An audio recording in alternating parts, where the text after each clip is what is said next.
Hi friends, வணக்கம். இன்றைக்கி ஒரு விஷயம் வந்து ஷேர் பண்ணணும்னு நினைக்கிறேன்.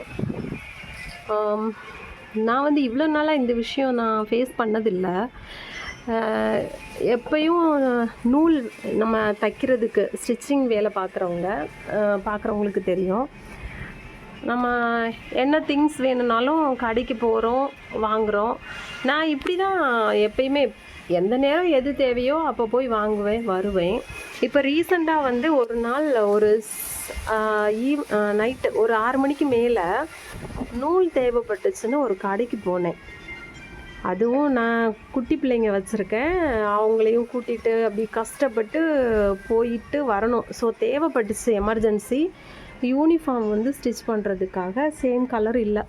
ஓகே, போயிட்டு வரலான்னு போனால் 6 மணிக்கு மேலே ஆயிடுச்சுதான். ஸோ நான் நூல் கேட்குறேன், 6 மணிக்கு மேலே நூல் தரமாட்டோம் அப்படின்றாங்க. எனக்கு புதுசாக இருந்துச்சு, என்னடா இவர் இப்படி பேசுகிறாரு.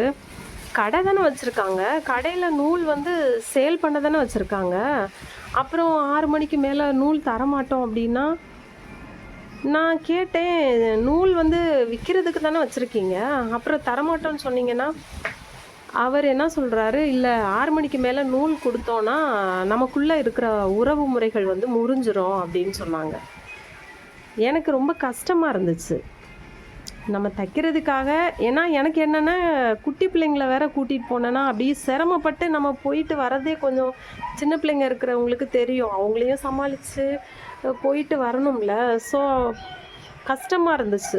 ஓகே, எனக்கு மனசுக்குள்ளே நான் நினச்சேன், இனிமேல் இந்த கடையில் வந்து ஒரு திங்ஸ் கூட வாங்க வரக்கூடாது. அவர் வந்து சொல்கிறாரு, இந்த நூல் வந்து நான் கொடுத்தேன்னா உறவு முறிஞ்சிரும்னு சொன்னாங்க. நான் நினச்சேன், நீங்கள் இன்றைக்கி இந்த நூலை நான் கேட்டு நீங்கள் கொடுக்கல, ஸோ இன்னையிலேருந்து அந்த கடைக்கு நான் திங்ஸ் வாங்க போகக்கூடாதுன்னு நினச்சேன். ஸோ அப்போ அங்கே அந்த இடத்துல முறிஞ்சிருச்சுல.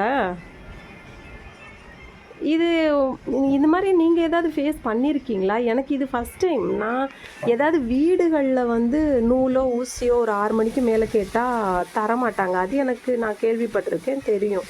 ஆனால் கடையில் நான் வந்து இப்படி இது வரைக்கும் கேள்விப்பட்டதே இல்லை, புதுசாக இருந்துச்சு.